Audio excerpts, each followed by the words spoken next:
Hello friends, welcome to my YouTube channel. तो आज हम बात करने वाले हैं इवेंट मैनेजमेंट बिजनेस के बारे में। तो जैसा कि आप जानते हैं, किसी भी बिजनेस को स्टार्ट करने से पहले उसके बारे में जानकारी लेना बेहद जरूरी है। तो सबसे पहले हम आपको उसकी स्किल्स के बारे में बताएंगे कि क्या स्किल्स की इसमें आपको जरूरत पड़ेगी और किस तरह से आप अपना बिजनेस प्लान आगे एग्जीक्यूट कर पाएंगे।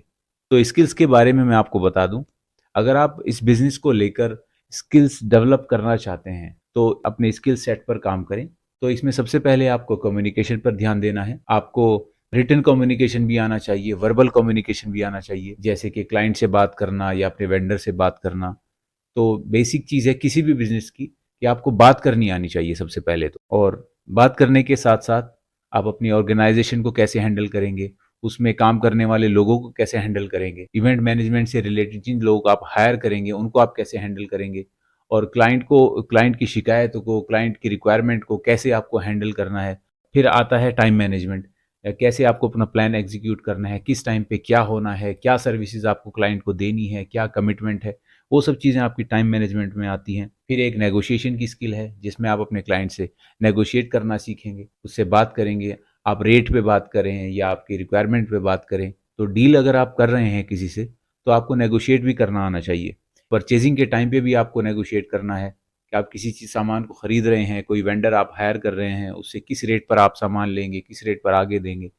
तो वो सब चीज़ें नेगोशिएशन में आ जाती हैं और इसी से आपका बजट भी मैनेज होता है। और इसके साथ साथ जो ये स्किल्स मैं आपको बता रहा हूँ, इसमें आपको जो इवेंट मैनेजमेंट का बिजनेस है, इसमें क्रिएटिव होना बहुत ज़रूरी है। नई नई चीज़ें सोचना, किस तरह से आप इवेंट को डेकोरेट करेंगे, किस तरह से आप क्लाइंट को सर्विस देंगे, दूसरों से हट के आपकी सर्विस कैसे होनी चाहिए, वो सब चीज़ें आपको आनी चाहिए। क्योंकि इवेंट मैनेजमेंट में बहुत सारा पार्ट जो है वो डेकोरेशन का है। आपको वेन्यू को डेकोरेट करना होता है और अलग अलग तरह के फंक्शन होते हैं उसमें। एक फ्लावर डेकोरेटर के तरह काम करना चाहते हैं, या आप एक कैटरिंग सर्विस प्रोवाइडर के तौर पे काम करना चाहते हैं, या सिर्फ आप एक फाइबर डेकोरेटर के तौर पे काम करना चाहते हैं जो स्टेज डेकोरेट करता है। और ब्राइड एंट्री का भी बहुत अच्छा काम है आजकल। ब्राइड एंट्री के अलग से फंक्शन होते हैं जिसमें दुल्हन को ले जाया जाता है, म्यूजिक व्यूजिक बजाते हैं और एक बड़ी सी ट्रॉली पे उसको बैठाकर एंट्री कराई जाती है। ये भी एक बहुत अच्छा इवेंट का एक सेगमेंट है जिसमें आप बहुत अच्छा पैसा कमा सकते हैं, बहुत अच्छा काम कर सकते हैं। और उसके बाद जैसे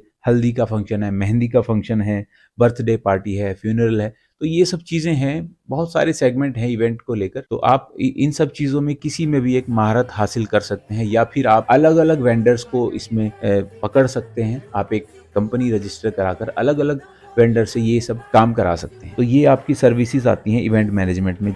तो ये सब चीज़ें आपको आनी चाहिए।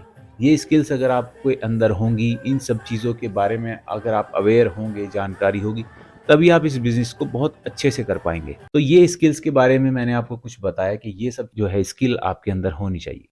फिर आता है आपका मार्केट, यानी कि किस मार्केट को आप टारगेट करेंगे। क्योंकि इवेंट ही इतनी तरह के हैं कि आपको देखना पड़ेगा कि किस तरह की इवेंट आप करना चाहते हैं, या किस तरह की इवेंट का बिज़नेस आप स्टार्ट करना चाहते हैं। वो वेडिंग इवेंट हो या कॉरपोरेट इवेंट हो, बर्थडे पार्टी हो, फ्यूनरल हो, या किस तरह का, मतलब बहुत सारे तरह की इवेंट्स होते हैं, बहुत तरह की जागरण होते हैं, पूजा होती है बड़े-बड़े शहरों में।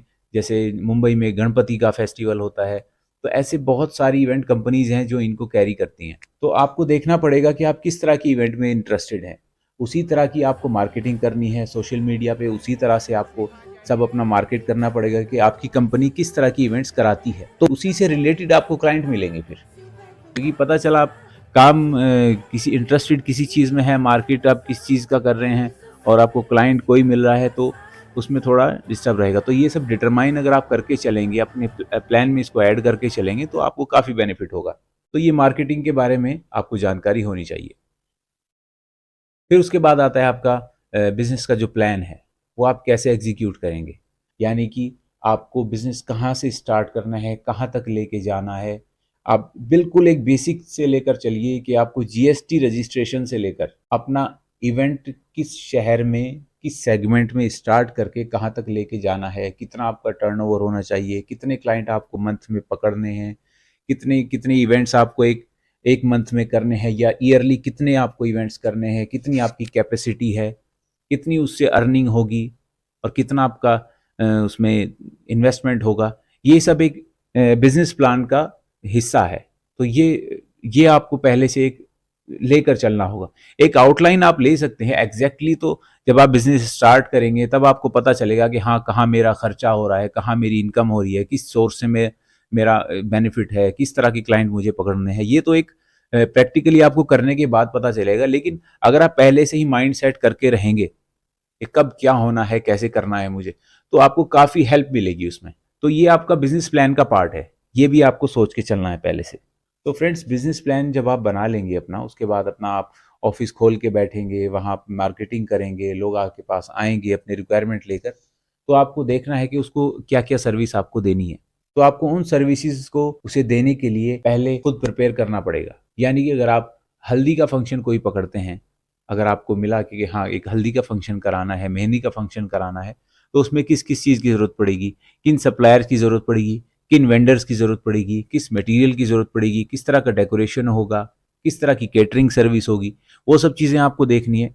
इसकी अगर आपको जानकारी होगी तो ईजिली आप उसको सर्विस प्रोवाइड कर पाएंगे। तो अगर आप उसको सर्विस सही देना चाहते हैं तो आपको सही सप्लायर सेलेक्ट करने पड़ेंगे, सही वेंडर्स सेलेक्ट करने पड़ेंगे, उनके साथ मिलके आपको काम करना पड़ेगा। तो सप्लायर का और स्टाफ का मैनेजमेंट बहुत ही ज़रूरी है इसमें, क्योंकि आपको अच्छे लोग चाहिए आपके साथ काम करने वाले, क्योंकि अगर उन्होंने थोड़ी सी भी गड़बड़ करी तो आपका नाम खराब हो सकता है।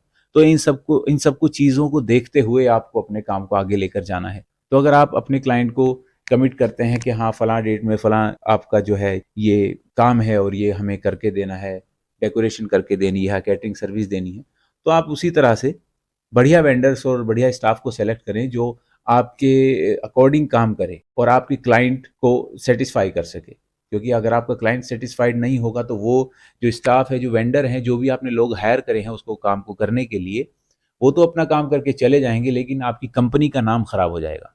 तो इसलिए वो वेंडर्स सही होने ज़रूरी हैं। और जो इवेंट मैनेजमेंट कंपनी होती है वो ज़्यादातर इसी तरह काम कराती है। वो अलग अलग वेंडर्स को बुलाते हैं और उनसे अलग अलग काम कराते हैं। जैसे अगर कोई वेडिंग का आप इवेंट का काम करते हैं, आपने कोई बुकिंग पकड़ी है कि आपको ये डेकोरेशन करना है, आपने हल्दी का फंक्शन भी उसमें ले लिया है, या आपने ब्राइड एंट्री का भी एक बुकिंग करी है, तो आपको उन वेंडर्स को पकड़ना है। फूल वाले को लेना है, लाइट वाले को लेना है, कैटरिंग वाले को लेना है, हल्दी वाले को लेना है, फ्लावर डेकोरेशन वाले को लेना है। तो ये सब चीज़ें आपके सारे वेंडर मिलके पूरी टीम बनाएंगे और तब आप इस प्लान को एग्जीक्यूट करेंगे। तब जाकर आप अपने क्लाइंट को एक ए टू जेड सर्विस दे पाएंगे और तभी वो सेटिस्फाई होगा। तो इस तरह से आप एक बढ़िया टीम बनाकर अपने प्लान को आगे एग्जीक्यूट कर सकेंगे। इसके बाद मैं आपको बताता हूँ कुछ फी स्ट्रक्चर के बारे में। ये फी स्ट्रक्चर के बारे में आपको जानकारी लेनी होगी अपने लोकल से। किस तरह की इवेंट आप कर रहे हैं, किस तरह की आपकी लोकेलिटी है, क्या आपके शहर में क्या चार्ज लिया जाता है। मान लो अगर आप एग्जांपल लेते हैं कैटरिंग सर्विस की, अगर आप एक कैटरिंग सर्विस ही प्रोवाइड कर रहे हैं तो आपको देखना होगा कि आपके यहाँ पर प्लेट चार्ज होता है या ओवरऑल एक इवेंट का किस तरह चार्ज होता है, क्लाइंट से किस तरह का फी स्ट्रक्चर लिया जाता है वहाँ पर। क्योंकि बहुत जगह तो बहुत एक्सपेंसिव भी चलता है, इवेंट्स बहुत ज़्यादा महंगे होते हैं, वहाँ बहुत अच्छा चार्ज मिलता है, लेकिन बहुत जगह आपको बहुत ध्यान से चार्ज करना पड़ता है क्योंकि कंपटीशन भी होता है। छोटे शहरों में बहुत बड़ा अमाउंट नहीं मिल पाता है, लेकिन बड़े शहरों में जिस तरह के इवेंट होते हैं, अच्छा खासा फंक्शन कराते हैं लोग और अच्छे खासे पैसे उसमें मिलते हैं और उसी तरह की वो सर्विस भी आपसे एक्सपेक्ट करते हैं। बहुत ज़्यादा प्रोफेशनल होकर आपको काम करना पड़ता है। अब जैसे जैसे आप इवेंट मैनेजमेंट बिजनेस को स्टार्ट करते हैं और इसमें आगे बढ़ते हैं, आपको क्लाइंट मिलते जाते हैं, इवेंट्स मिलते जाते हैं, आप उनको सक्सेसफुली सर्विसेज को डिलीवर करते हैं, तो आपको ध्यान रखना है कि आप कितना फंड सिक्योर कर रहे हैं, क्योंकि धीरे धीरे आपको अपने बिजनेस को बढ़ाना होता है। क्योंकि इवेंट मैनेजमेंट बिजनेस में आप एक तो दूसरे की साइट पर जाकर काम करते हैं और आप इसमें ऐसा भी कर सकते हैं, आप अपना ही वेन्यू एक खोल सकते हैं, जैसे कोई बैंकेट हॉल हो गया या वेडिंग लॉन हो गया। आप इस तरह की इवेंट फंक्शन भी ओपन करके अपनी सर्विस प्रोवाइड कर सकते हैं और दूसरे वेंडर्स को वहाँ हायर कर सकते हैं। तो इसके लिए आपको जो फंड है अपना, जो आपका अमाउंट है, उसे सेव करना पड़ेगा और एक लैंड परचेज करनी पड़ेगी, फिर उस पर बिल्डिंग कंस्ट्रक्शन करना पड़ेगा। आप होटल खोल सकते हैं या फ्यूचर में आप किसी भी तरह से अपने इवेंट के जो बिज़नेस को बढ़ा सकते हैं। और इस बिज़नेस को करने के लिए सबसे ज़्यादा आपको ज़रूरत पड़ेगी मार्केटिंग की। आपकी मार्केटिंग अगर अच्छी होगी तो आपको अच्छे क्लाइंट मिलेंगे और आपको जितनी ज़्यादा इवेंट्स मिलेंगे और जितना अच्छे से आप उनको डिलीवर कर पाएंगे, तो आपको पेमेंट्स भी मिलेंगी, आपको बचत भी होगी और आप धीरे धीरे आगे बढ़ेंगे। लेकिन आपको फंड सिक्योर करके रखना है, अपनी टीम को बढ़ाना है और वेंडर सिलेक्शन इसमें बहुत ही ज़रूरी है। तो ये एक बेसिक सा मैंने आपको ओवरव्यू दिया है इवेंट मैनेजमेंट बिजनेस को लेकर। यही आजकल बहुत चल रहा है। नए लड़के जो स्कूल पास आउट हैं या कॉलेज से पास आउट होते हैं वो इसकी डिग्री भी लेते हैं। इवेंट मैनेजमेंट की डिग्रीज बहुत सारे कॉलेज में अवेलेबल है। आप कहीं भी ऑनलाइन सर्च कर सकते हैं और उस डिग्री को लेकर आप कहीं जॉब भी कर सकते हैं, इवेंट मैनेजमेंट कंपनी में जॉब भी कर सकते हैं और अगर अपना बिजनेस शुरू करना चाहें तो उससे तो बढ़िया क्या है फिर। तो फ्रेंड्स, एक छोटा सा लास्ट में मैं आपको थोड़ा सा और बता देता हूँ कि इसमें बेसिक यही है कि आप अपनी स्किल्स को डेवलप करें, वेंडर जो हैं वो आप प्रोफेशनल सेलेक्ट करें और क्लाइंट को टाइम पर डिलीवर करें अपनी सर्विसेज।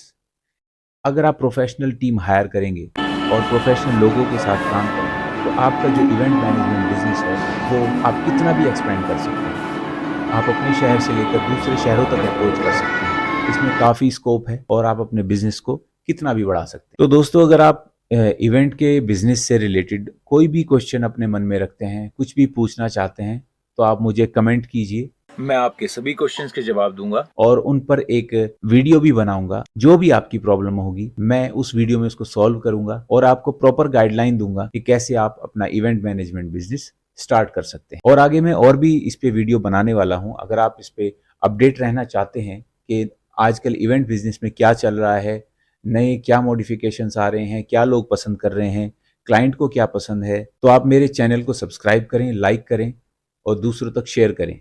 क्या पता आपके किसी दोस्त को ये बिजनेस पसंद हो, क्या पता वो ये करना चाहता हो और उसे गाइडलाइन की ज़रूरत हो। तो ये वीडियो ज़रूर आपके भी काम आ सकती है, आपके दोस्त के भी काम आ सकती है। तो फ्रेंड्स, आज की इस वीडियो में इतना ही। मिलते हैं नेक्स्ट वीडियो में। चैनल को सब्सक्राइब ज़रूर करें और वीडियो को लाइक ज़रूर करें। Thank you so much.